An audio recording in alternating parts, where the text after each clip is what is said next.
excited to hear Bea's history and stories. And we'll be back doing this after Christmas in 2025. So if there's people you want us here or things you want to learn about, shoot me an email or a text so we can start our list for 2025, 2026. And without further ado. Yes, I'm Bea Britton. And I really don't have much history with myopia because my father was an Army officer, West Point graduate, and we traveled all the time. So my experience of riding up here was coming to visit my grandmother at Green Meadows on Asbury Street, which is now called the Patton Estate. Or, you know, that is so smart. I hate it. It's Green Meadows. It's always Green Meadows. And I think that when Susanna was talking about her arrival here, she mentioned something called the syndicate. Yes. Well, Green Meadows was part of the syndicate, and I don't know. Maybe you know who the various members of it was, but it I was was so, sworn to silence. really well. It's how you keep your neighbors the ones that you want to have. And as an Army brat, you had the neighbors you got, and you didn't worry about things like that. Gordon Prince, who was one of my heroes, and his wife Anna Prince, who was Master of Hounds during the World War II, they turned down Green Meadows because they didn't like the vibrations. It didn't have a good feng shui, or whatever the word is. Feng shui.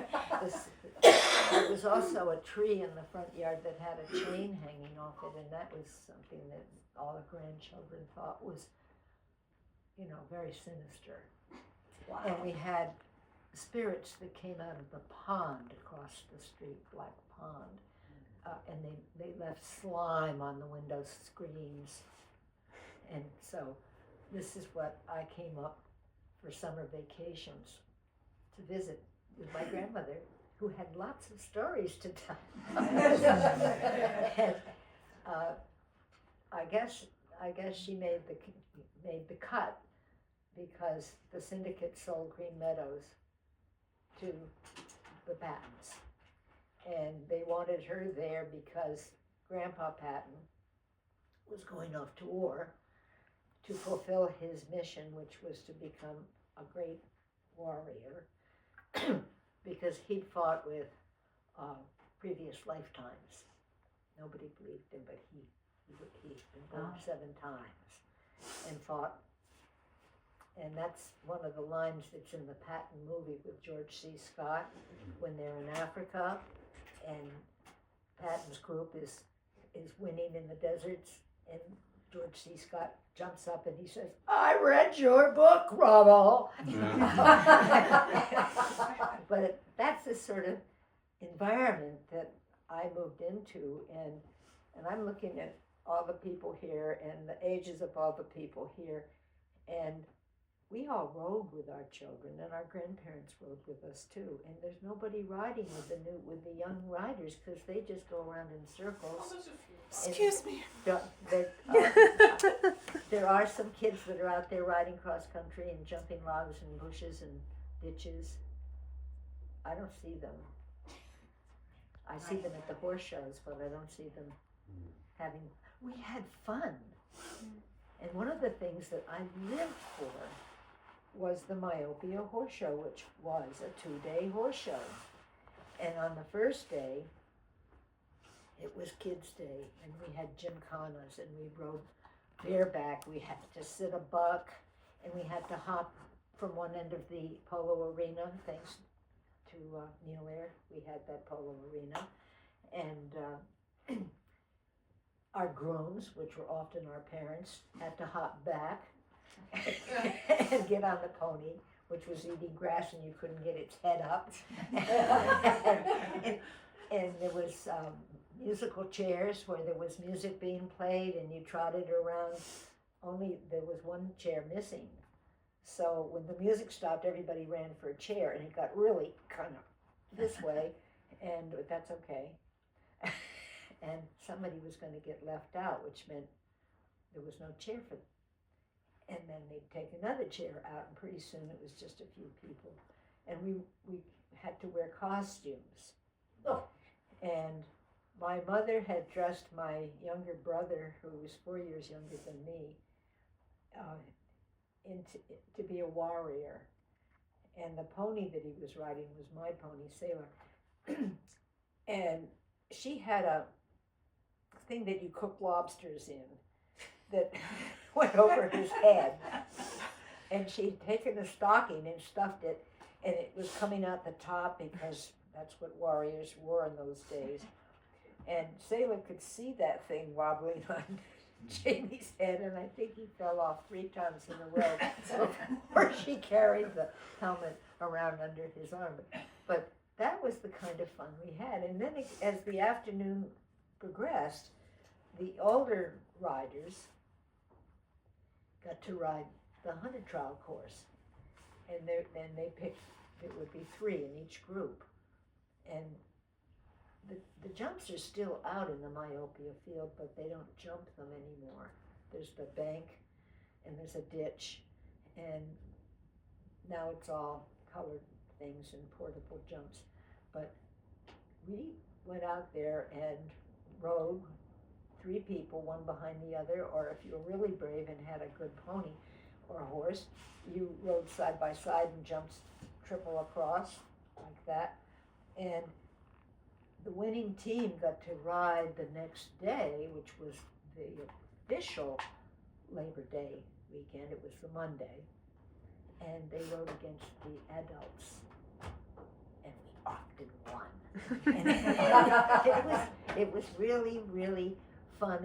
And people did come from other hunts and participate at the Myopia Horse Show. But then the competitive part got into it, and fancy ponies and fancy horses, and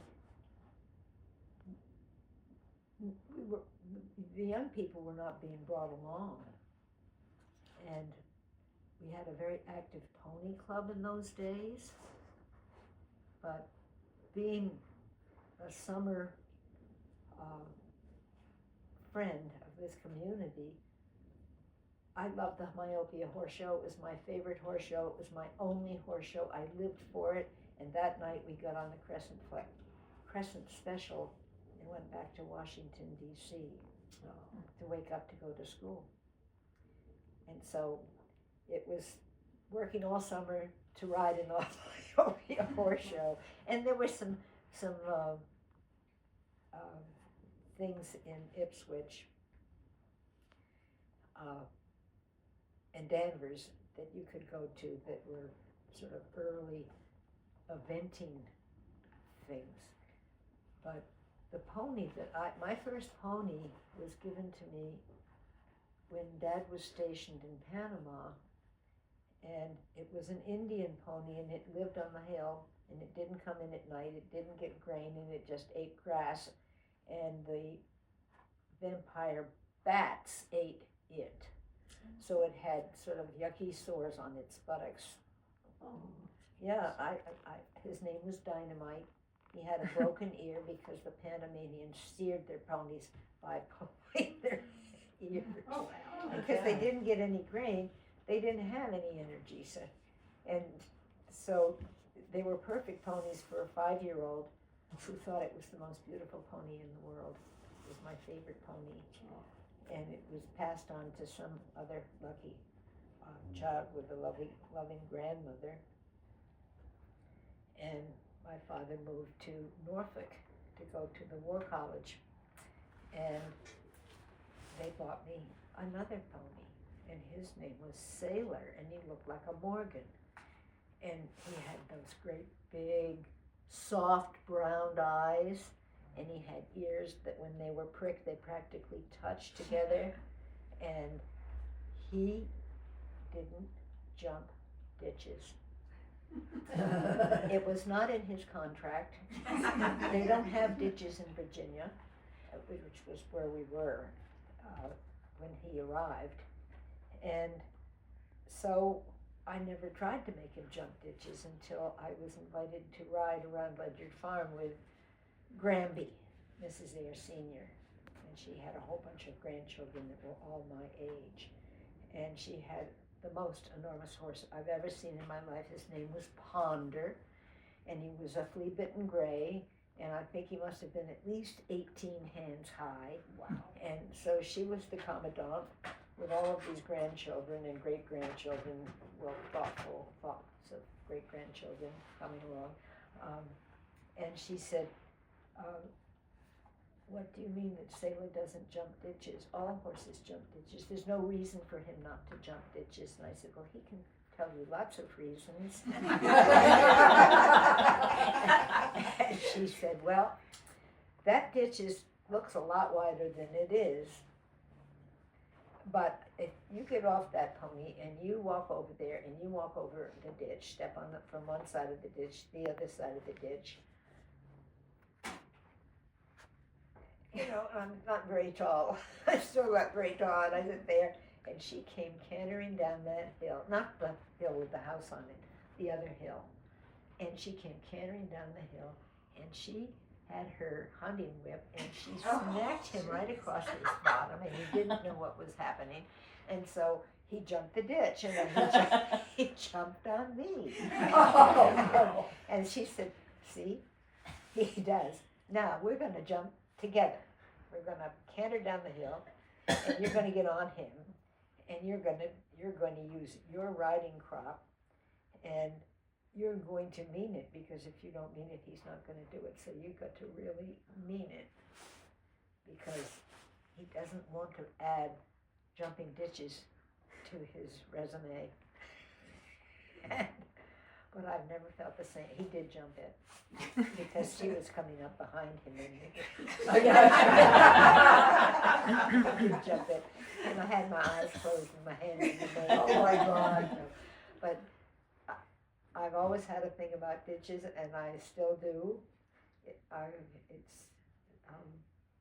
I like having a lead. And I like to be in full cry with the hounds giving tongue. And that gets everybody's blood going in the pony that would jump ditches. But I think that my lessons didn't really start until my grandmother moved Sailor over to the Pine Grove stable that was run by Pat McCarthy. And he had two daughters. And those of us who really, really wanted to ride, we didn't make circles. We didn't know what change your lead meant. We didn't know about diagonals. We just went out and we rode all over the country, and there was a lot of country then. And we would spend the night at Helen Morse's house, which was right down the road here, and polish our boots and make sure we had garters on our riding jumpers, and that everything was neat and tidy, and we'd get there early, and we didn't have trailers. And I'm trying to think what time, when was this, in the 50s? Was it in the 50s? I don't know. It seemed to me we hacked to an awful lot of meets, and the hunts that I didn't get to ride in were all over in Haverhill and Western Reading. yeah. Yeah. Yep. So we spent a lot more time in the saddle, getting to the hunts, than the hunt actually took place. But they were always drag hunts. I don't ever remember hunting live until I went and hunted with my aunt, Thea Randolph, who was she was an heir. She married a Randolph, and they were crazy. lots of very interesting books about the Randolphs, and she was a very interesting lady, and she always made me. Now, mind you, I had graduated from college at this point with Theo Randolph, and I went down to have a season of real fox hunting, and I had a friend who said, let's go to the horse races. And I said, well, okay. and he was a jockey, but he was about 6 feet tall, and he lived on mushrooms because they don't have any calories. Lived on mushrooms? Yeah, mushrooms. So you can eat a lot of mushrooms and not get fat. Mushrooms and salad. And we went to this funny thing in Virginia, and these were farmers that were racing horses that were getting time off from pulling the plow. And the speaker would say, "Ladies and gentlemen, the horses are lining up behind a string, a rope. And they're off. They're picking them up and they're putting them down." Oh my God. And I was just sitting there saying, "Oh, this is really old-fashioned cowboys here." But they were having a really good time, and it was backyard fun, and there wasn't an awful lot of money involved with that. It was just people who had horses that loved to do different things with their horses, and that's the way I felt growing up with my pony.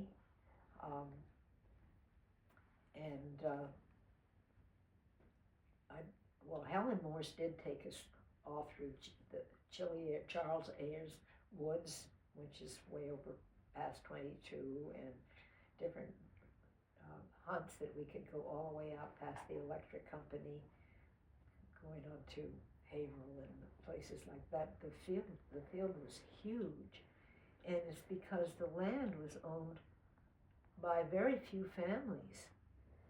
But the kids grew up and they moved away, and the land got sold.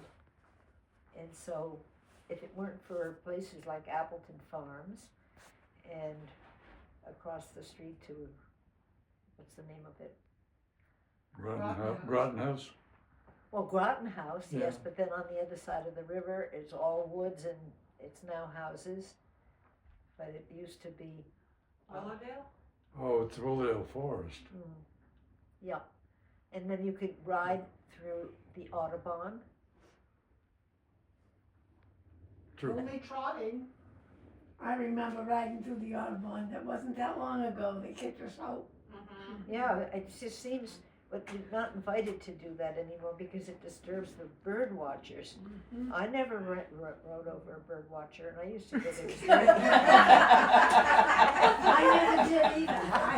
I don't even remember seeing them out there. Well, I don't either. We lived right across the street from that farm for many years. It was on Esper Street, and we rode over there all the time.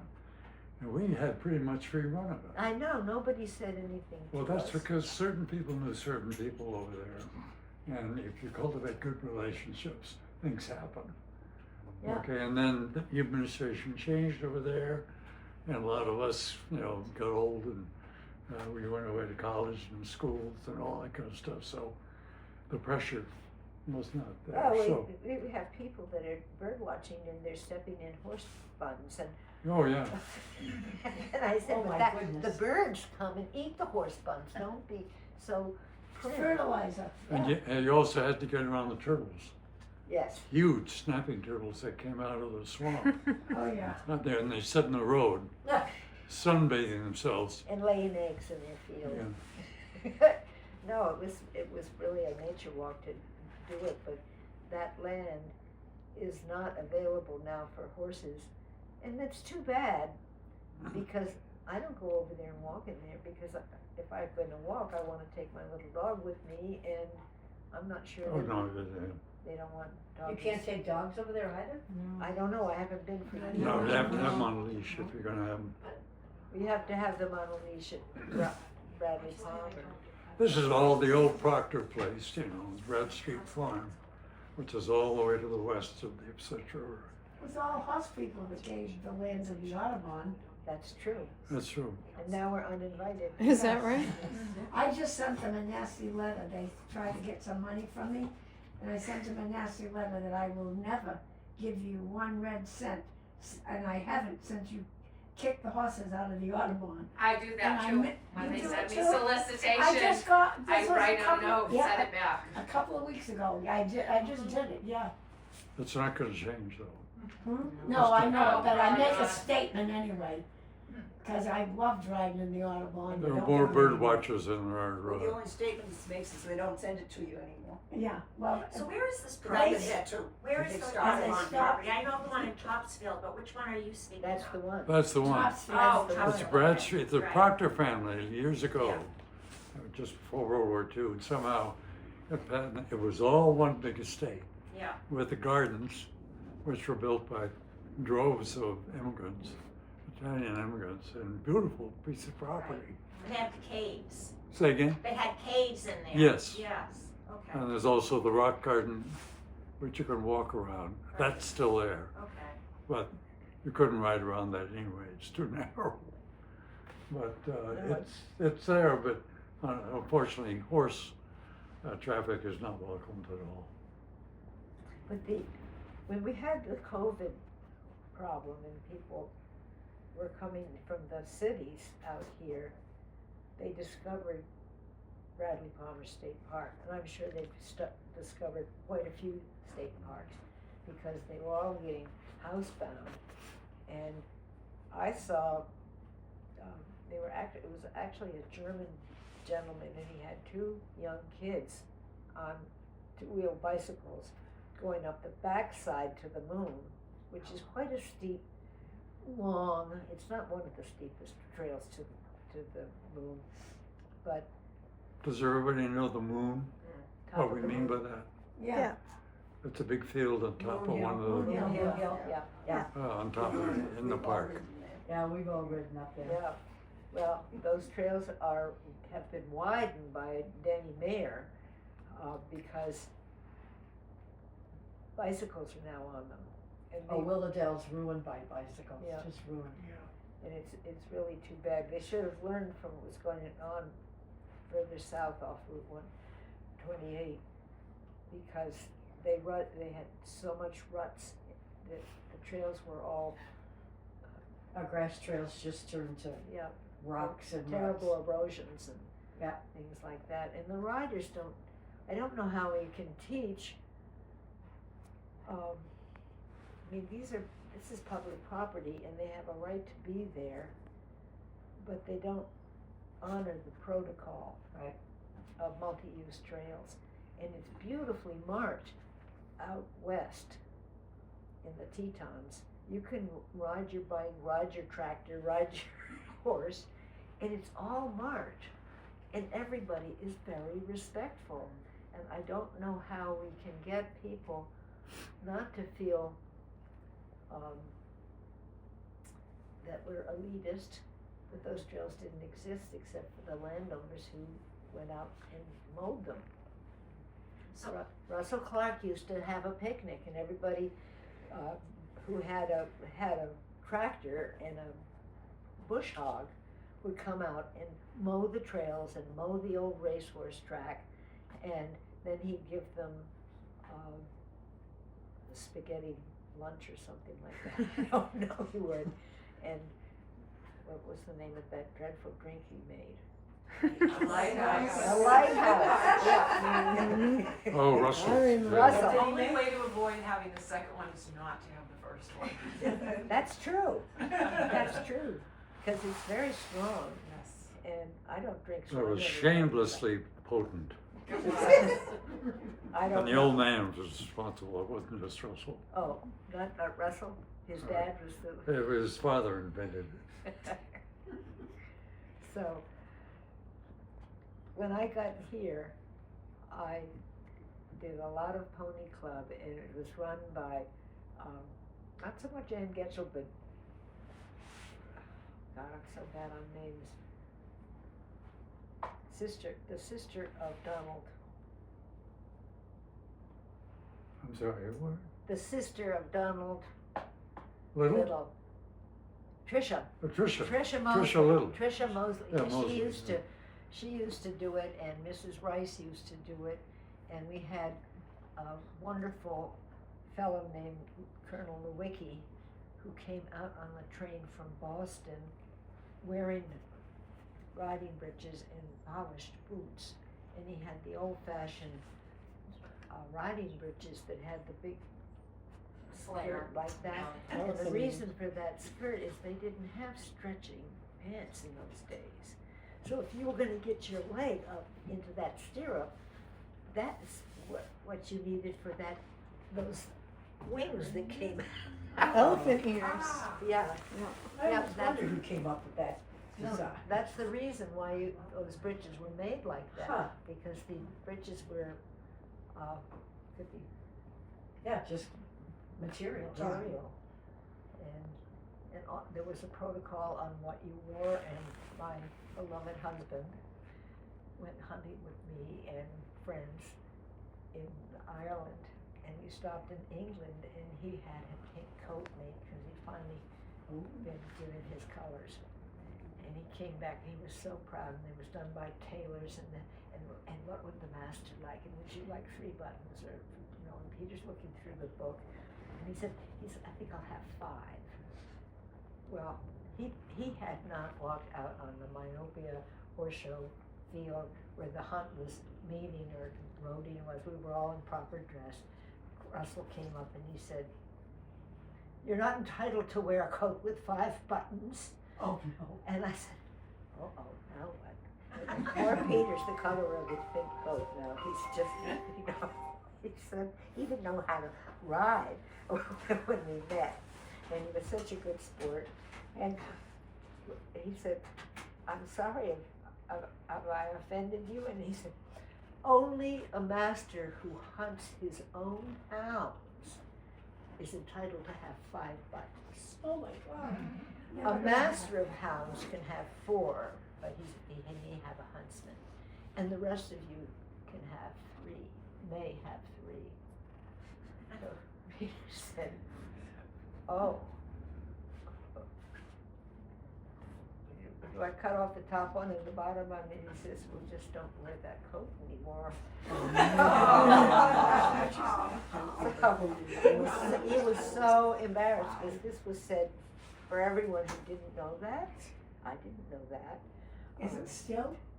Oh, yes. Yeah. Absolutely. Really? It Oh, is yes. absolutely. In Britain, Never yeah, mind. they It's like- enforce it over there. It's like a Very. sergeant wearing Yes. 4 stars on his shoulder.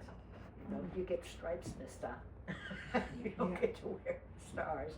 So it's a protocol, and it's a badge of honor. So if you're a master that hunts your own hounds, you get to have 5 buttons. And I thought it hopefully, was the thing on top of the boots. I thought it was that. oh, you get the cuff. Yeah, I thought that The was brown cuff? indicated some status. It's status, because in the old days they wore deerskin breeches, and they used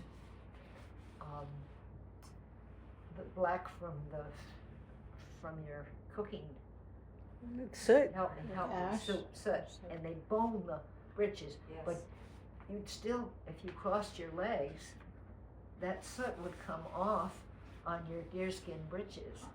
So it was capped with that piece of leather, so that if you crossed your legs, you wouldn't get your knees covered with soot. It's fascinating when you read about all this stuff. So You many. know, and they had chairs that were round, and they had legs like this, so that you could sit there with your legs up. So you wouldn't like get your stuff all.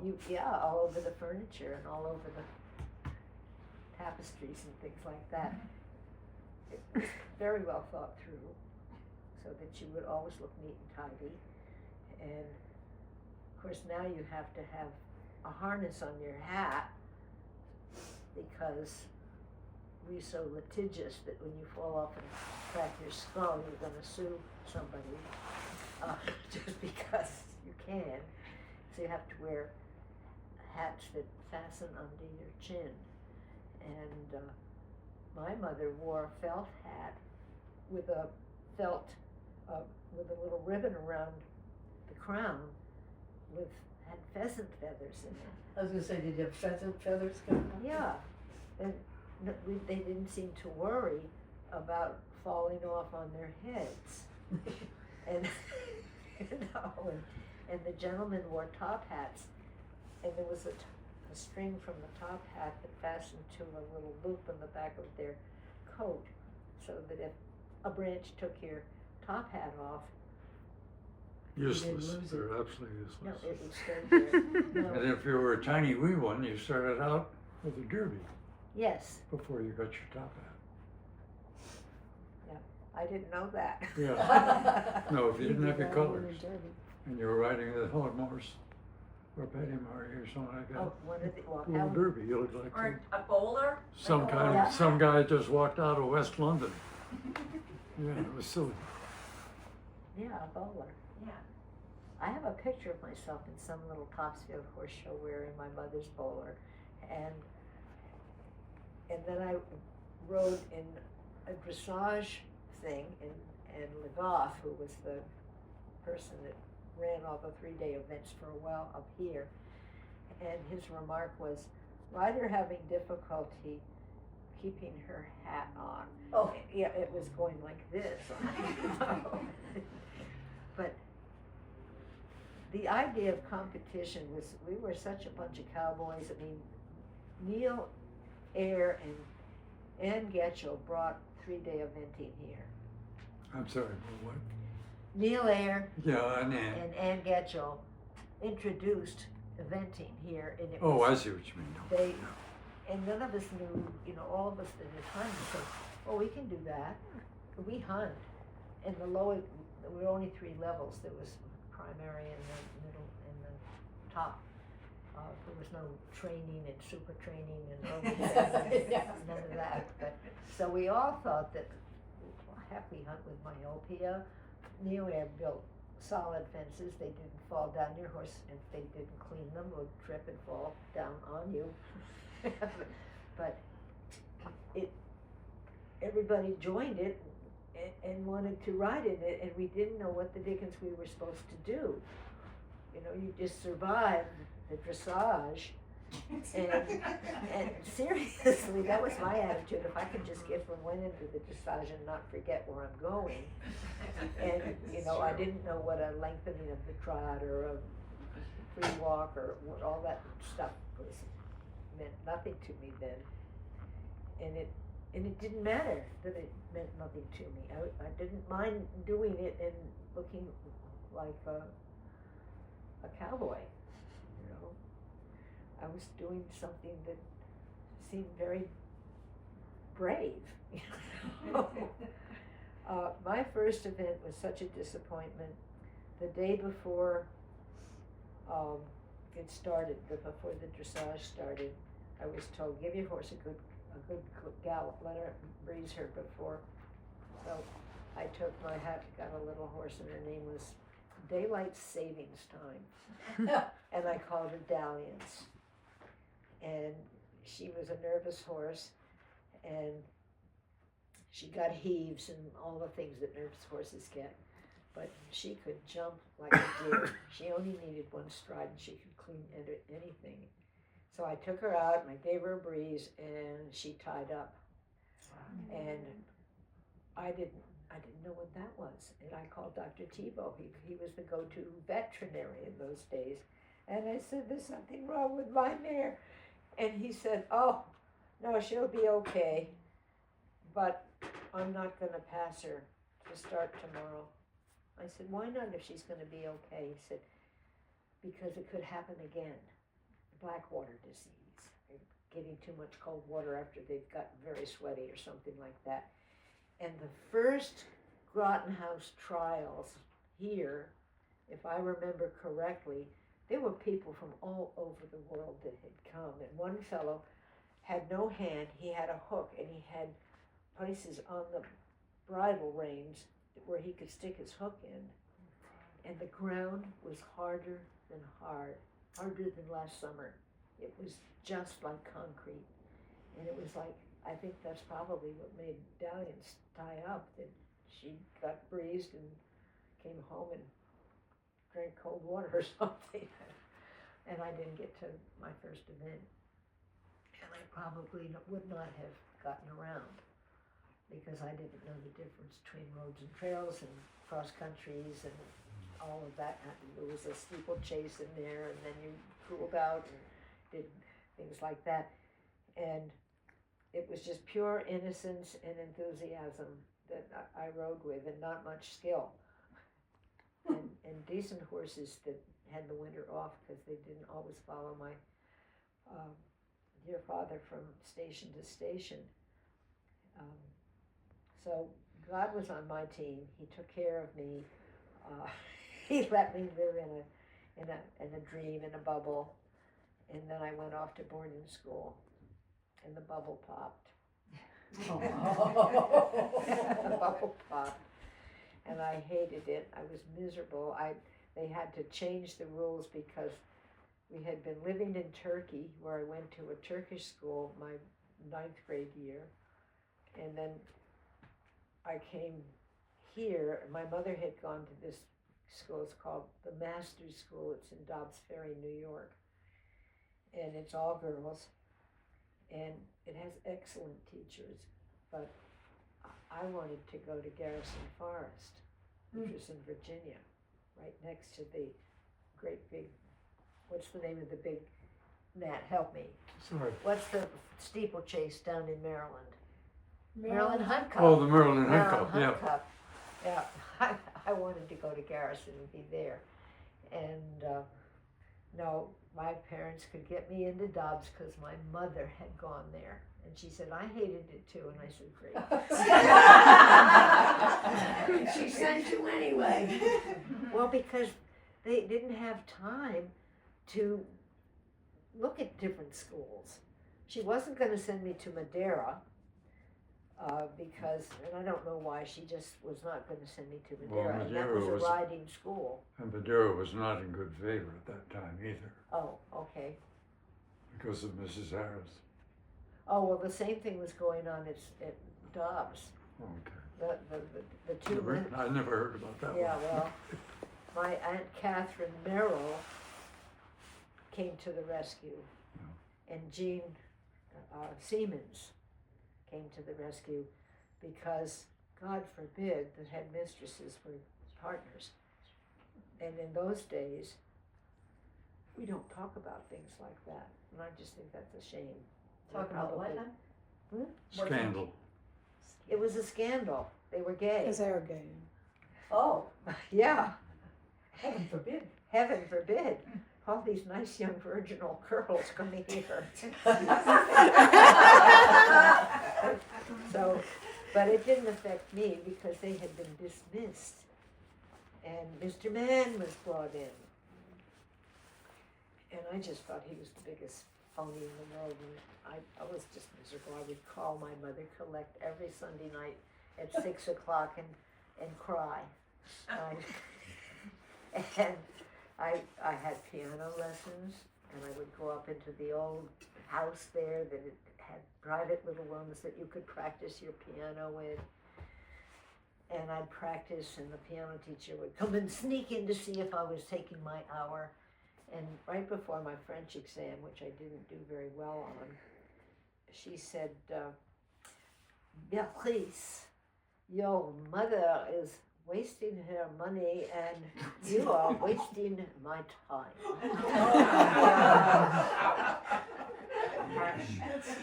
But I loved going up to that practice room because it, was my Zen time. I would write the letter of the key,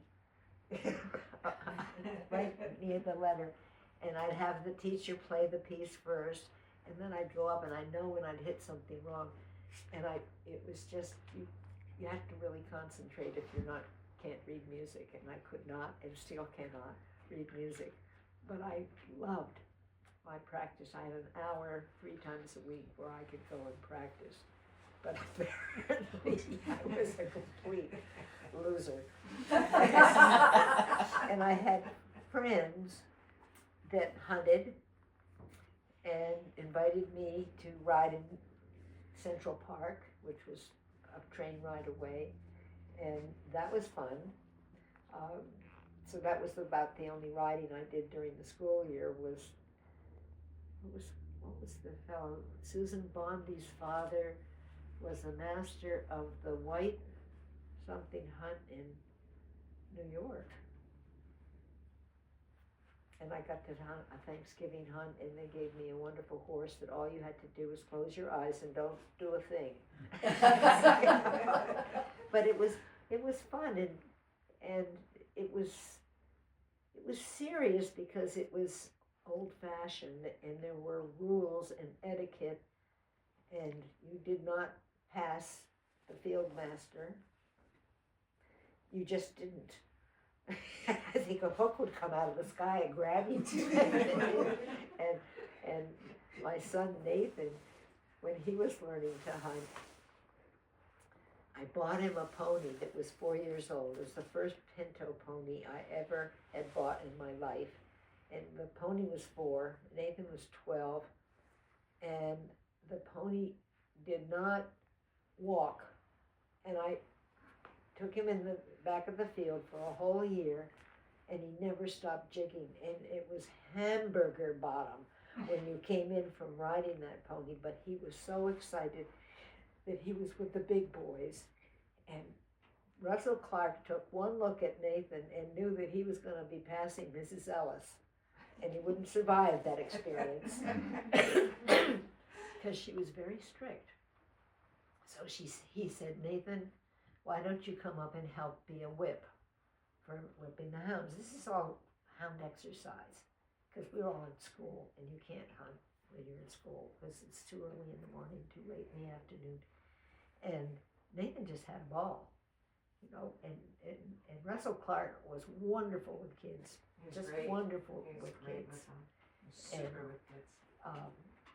They enjoyed it, and I think everyone in his family knew how to ride. They did not want to ride or take it to riding, but he was very good with them and encouraged them constantly.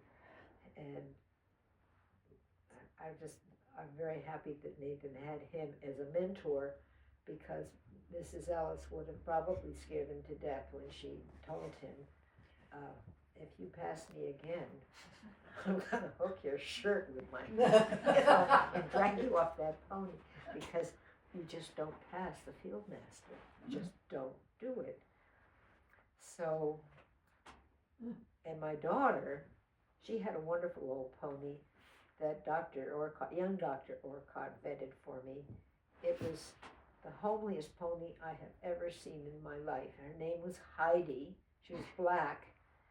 She had Cushing's disease, so she never shed her hair out, and so she was brown because she bleached out during the summer. And she had a very unbecoming stripe down her face. And I thought, well, I have this friend. I have Holly Pulsifer right next door. I have Deirdre Peary right down the road. I'm going to teach this pony to pull a cart. And Willoughby will drive the pony to the hunt meets, and then she'll put the saddle on and go to the hunt meets. And so Deirdre Peary didn't have time to teach Willoughby how to drive her pony, but she gave me a sulky.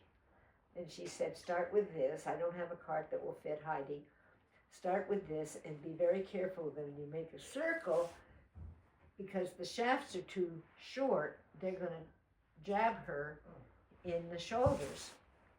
And so go in straight lines and big wide loops at the end of the paddock. And there was a gal that was helping me in the stable on one side with lunging reins, and me on the other side with lunging reins, in this wonderful cart that I think that Bill Daring, or what was his name? Bill Derry. He helped me. And he actually sat in the cart and showed Willoughby how to hold the reins and things like that. And he was a very good teacher, very good. And she was thrilled. But when we were in the lower paddock and we were teaching the pony to go and just halt and whatever, I said, okay, let's try a hairpin turn. Uh-oh. And so the gal that was helping me, she said, okay, turn towards you, and I'll just keep her from spooking if the shaft hit her in the shoulder. And that little horse went up there, and then she went. And She must have been pulling our leg this whole time. She knew exactly how to do it. This pony has been driven before. I said, oh, well, we've learned a lot. I didn't know what I was doing. It was sort of do as you can. And one of my favorite pictures, my oldest cousin is Margaret Patton, and she joined the church. And I have a picture of her in the cart with Willoughby, and her habit is just blowing out behind her like that. She isn't it, well, she's still around. She's a nun, and the two of them, the biggest smile you've ever seen on two people. And Margaret knew how to ride. She jumped. She bought a horse because he had a great name. Her father bought it for her. His name was Battle Royal. He was not a very good horse, but he was her first horse that was just hers, and she did very well with Battle Royal. But we probably could have found an old campaigner that would have done better. Some wonderful polo pony that wasn't galloping too fast anymore, but didn't mind horses galloping up behind it and could trip over a log on the trail. But Battle Royal filled the bill, and it was fun.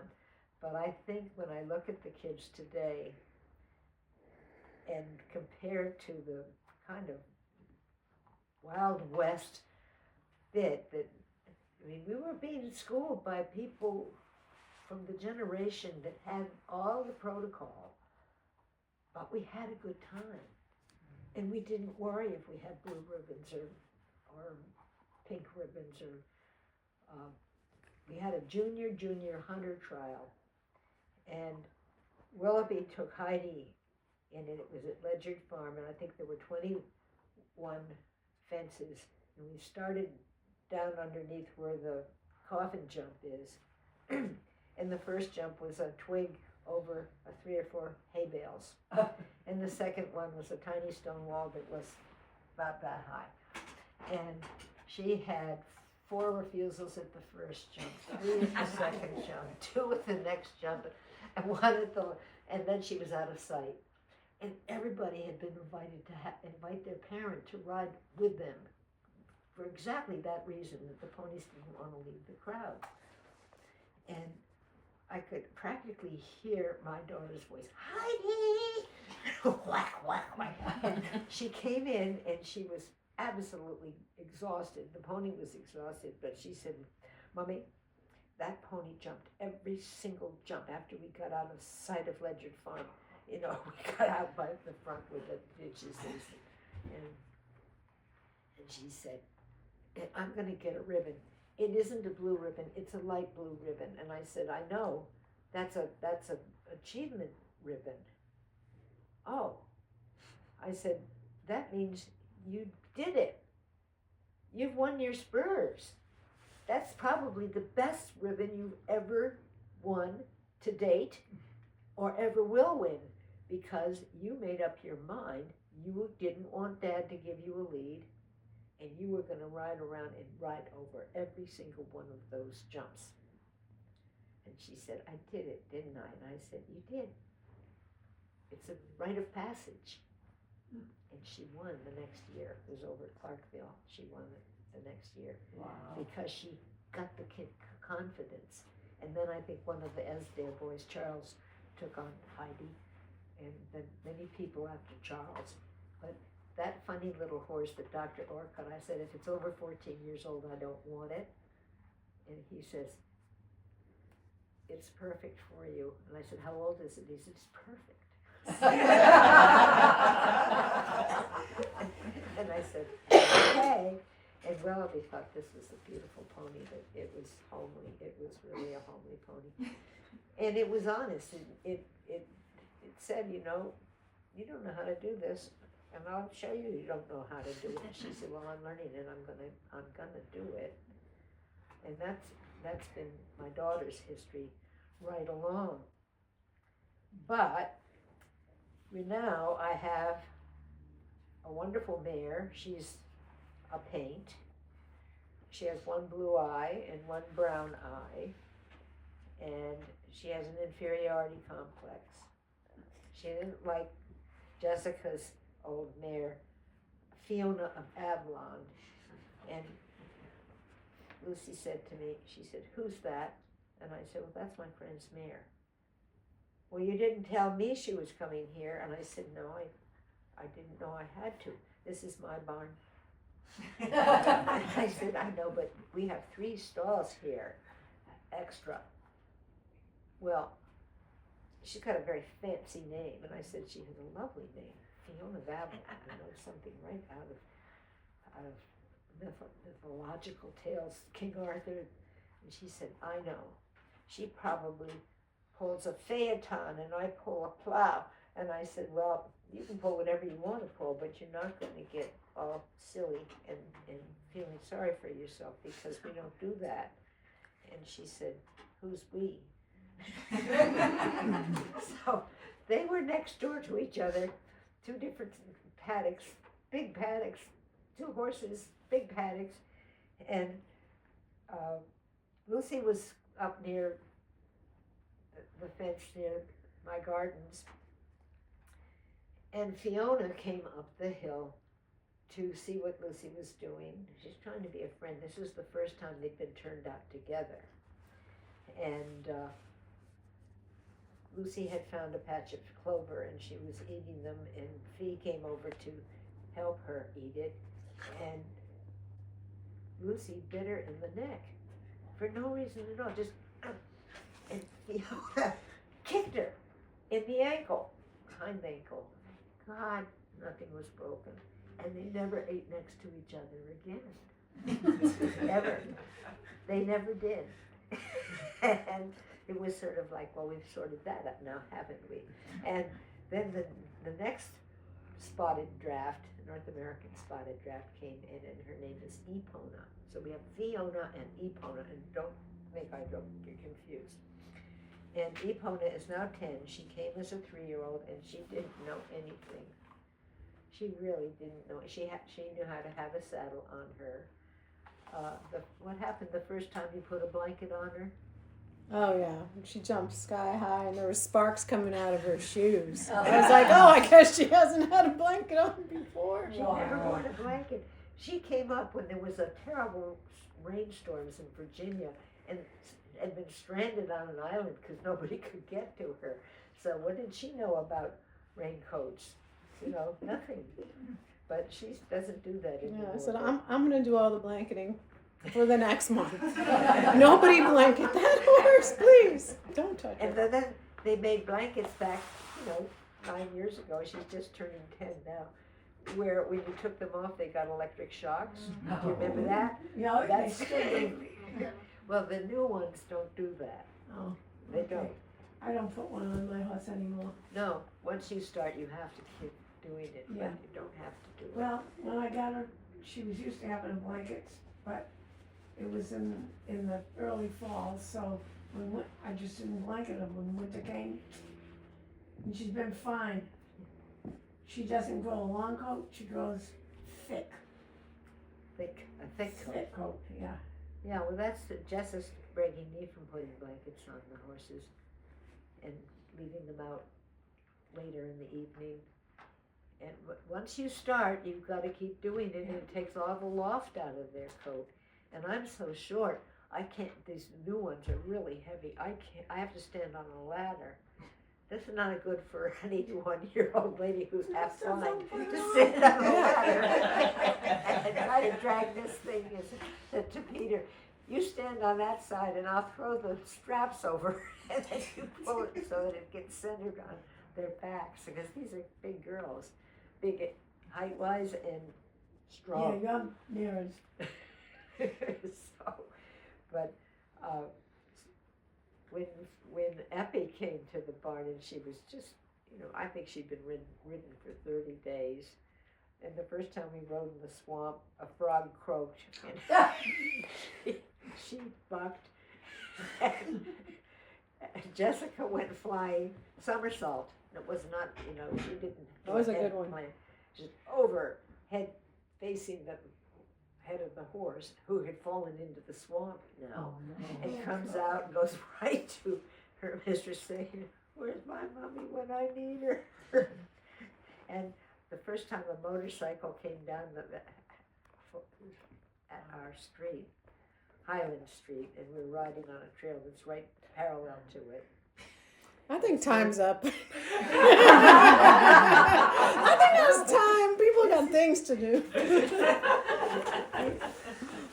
Watching, she loves this horse, but that horse can make Nadinsky look like a amateur. This lateral arabesque that landed her about 5 feet into this field, which is used for cutting hay. Not that part. because the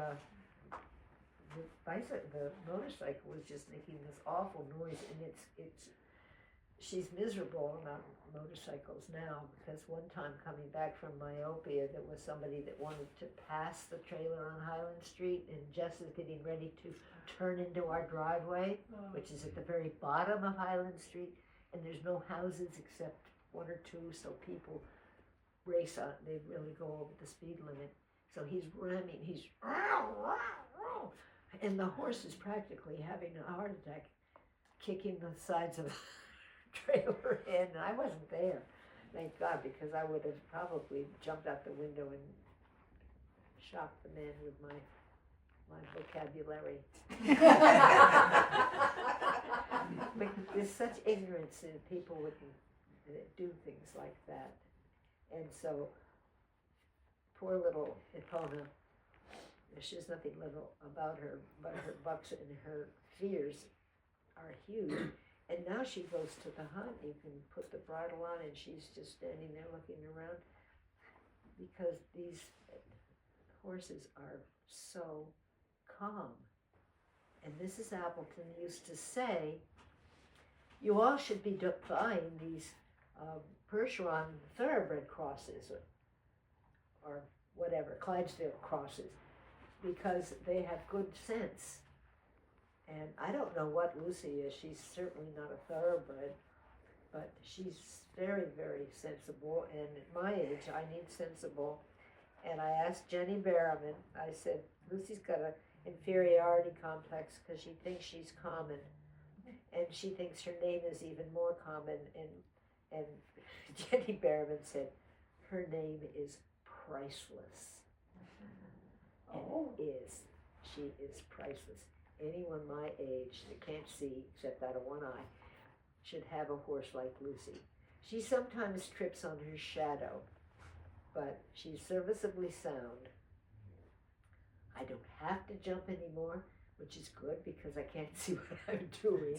And she shouldn't. The young Dr. Orcutt said, don't jump her anymore because she's got that torn inside flexor tendon and it never healed. So just enjoy her. And she loves the attention, and she thinks she's been neglected because I haven't ridden her this spring because it was so icy. But that's about all I have to say, except that I really am sad that we don't have a young entry coming along that can enjoy what we have enjoyed and not have to get a blue ribbon to do it. And just have a friend, and we still have country out there.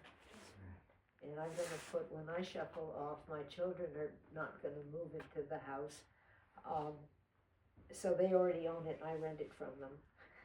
And I can put everything in Greenbelt and Essex County Trail Association. And everybody who wants to gently but firmly correct people who don't realize that it's multiple use trails today. Right. Your dog should be on a leash or come when they're called. My dog doesn't know how to come when he's called, but he will. I'm sure he'll. I'm afraid he'll be eaten by a coyote before that happens. But you just have to be firm and make people slow down and don't leave it, what do they say in Outward Bound? Leave nothing behind but your footprint. Yeah, leave nothing behind at your footprint, enjoy the country, and don't abuse the landowners that still let you ride on it. And I don't know if we're ever gonna be able to get up on Sagamore Hill again, because I think that the property that got us there behind Mrs. Sears's place Oh, that's right. may not want, I think they're gonna put houses in there. So I don't know what we'll do. And there's nobody left from the syndicate to defend it. No more syndicate. Well, maybe we should have one. But this could be a good starting point. Right here. We could have a syndicate. So, I swear, Hilda Ayer, you remember her? yes. I think I've mentioned this before, but she's the only one I've ever met who could make one of the old, really old Jeep wagons. You know, the huge cars. She drove one of those. Oh, I don't And remember. whenever we went up into Sagamore, you know, you had to go through brooks and everything else to get up there. There she'd be There in should her be. car. I swear she's the only one that can get a four-wheel drive Wagoneer, one of the old ones, Oh, the over a wagon- jump. Yes. Because she'd be there watching the whole thing. Yeah, she's amazing. Well, the trails are still good up there. Yeah. It's just getting to those trails. There's a no lot way of around. building going on there. I'm sorry. I thought there was. And they're building on the Pingree, where the Frobers had a little barn underneath for horses, and the big house. What's going on there? And, well, they've torn it out. The stable that was underneath has now a house in it. What was the name of the paint before that I used to love so much? You used to hunt. Russell. Nathan's pony? No, you wrote a paint. Yeah, that's my Who's that? Lucy. That's Winsome Lucy. No, before that. Brian? Before that. Brian? Brian was a gray. Oh. He was a Connemara cross. How old is Lucy? It's Lucy then. How old is Lucy? She was born in 22? 24, 20. 22? She's 23 or 4. So back in And the she 90s. was only 3 or 4 when you In the started. 90s? Oh, Six. She was She was six. 6 when I bought her. Back in the 90s when I worked for Russell, so that would be the same one? No. No. So what paint was that? You have really nice paint you used to hunt. Well, that Same was size, small, was that that was Gus. That's the one. Gus. That's the one. Wild Guess. Yes, he was great. He was great. He That could. was He great. was a. He was a. There's a big double jump back in. I used to hack him out for you, and that was the nicest paint I remember Yeah, but riding. when he was out hunting, he never stopped jigging. I mean, and it was it was- great to hunt though. Super. He and Nathan got along fine because Nathan was not afraid to go fast, and that's why Russell told him he could be whipped. And the pony would get to what was comfortable for him to meet his fences at. He could jump anything. He could. Super horse. He And could. then you If- had Chief Joseph. Well, Joseph did. He could jump Yeah. everything. He was a great horse. He was an Appaloosa, and he was bought out west by Peter wrote him. Peter wrote correct? him. Peter wrote him a And- lot. He actually won the confirmation class. He wasn't a famous thoroughbred with a long neck and a bushy tail, but his confirmation was perfect for what he was. And Russell Clark was so upset. He said, "That horse is ugly."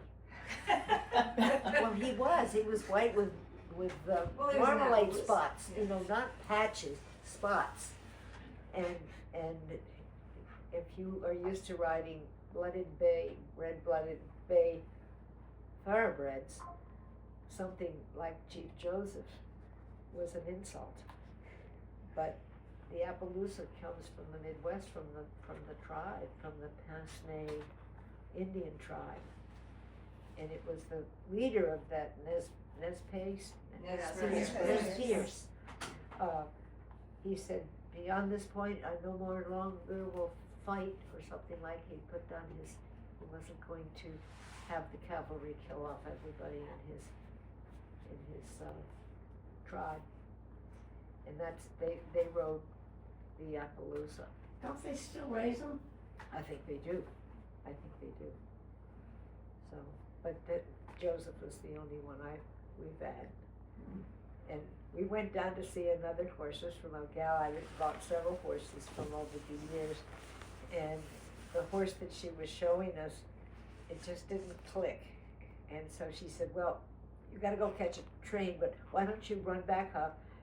I'll throw a saddle on this horse and you go up and just jump around in the ring. So off we went with Peter and Joseph. And I kept raising. It was a three or four jumps in a row with about one stride between each one, and I kept raising them and raising them and raising them, and Joseph was just. And I said, "Sold. This is the one." And I said, "So, I'll leave you a check, and I'm gonna have my vet him, and in a week you can if he passes my vet, then you can cash the check." Well, the horse came up here, and their vet had photographed all 4 feet with the shoes on, and I called Dr. Orcott, and I said, I've got this horse here, and they sent me the radiographs, but I don't know what to do with them because they're just a picture of the shoe. And he said, we'll pull the shoes off and do a proper x-rays, and the horse passed. And I called and said, the horse has passed, everything's fine, we're gonna keep him, cash the check. And then I called her back 2 days later, and I said, you know something? I can't get this horse to put his head down so I can put his bridle on. Just a snaffle. No, in those days it was a rubber pelvis were the go-to bits. And so Joseph put his head up and I couldn't reach it. Even on my 2-step ladder, I couldn't reach it. And I called her and I said, I can't get him to take the bit. And she said, are you shouting at him? And I said, well, I am getting a little bit irritated. And she said, don't shout at him. And I said, really? Well then, what am I going to do? And she said, say, Joseph, put your head down. And I said, just like that? That's all? Okay, thank you. So I went down there, and I had come up from having no luck getting the bit into the horse's mouth. And he's standing there. And I said, Joseph, put your head down.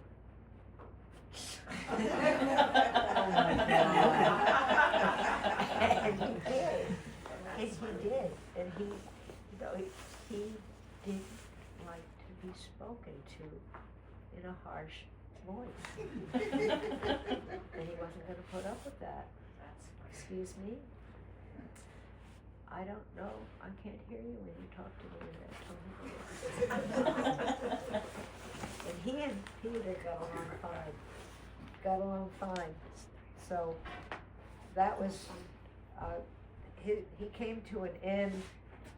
He jumped the pen fence coming down off a hill in Bradley Palmer State Park. And the footing was deep, and he sunk in it, and he fell forward, and Peter sailed over his head, and the next morning he was blind in one eye. So he must have done something to the optic nerve. So we didn't jump him anymore, but I did dressage on him. And he never carried his head to one side to see better. But we went up to the Green Mountain for a 3-day event, a dressage show, and I was the guy that was riding Joseph. And Joseph had a very low opinion of dressage. He thought that was the silliest thing in the world. That's not manly. And I said, well, think of yourself as a lipizzan. He said, I don't think of myself as anything of the kind. And I said, well, pretend you're thinking of yourself as a lipizzan. So poor Anne Marie was riding him in this arena, and this idiot. This is a big show up there. This idiot drives the tractor around the far end of the arena, the dressage arena, and that's all Joseph needed. He had a big thick neck, and he got stiff, and he's not going near that tractor, and I don't do tractors, and it's not paying any attention to me, so I'm not going to pay any attention to him. I'm going to stay right here. And Anne Marie, the tears were going down her cheeks. She's a very good rider from Holland, you know. This is what she does. And Joseph said, no, this is my turn in the arena, and somebody's taking my turn away from me by putching around with a tractor down there, and I don't approve. And I don't know why someone didn't stop that. I said, well, you stopped it, didn't you? The guy never even noticed that the horse was just not gonna do his dressage ride. He's been thinking all morning about how he's gonna get out of doing his dressage ride. You've given him the perfect excuse. But these horses that we are lucky enough to have and keep are our friends, and they all are different, and they all have funny personalities, and we're very lucky to have them. And I'll end on that note. Thank you, Bea.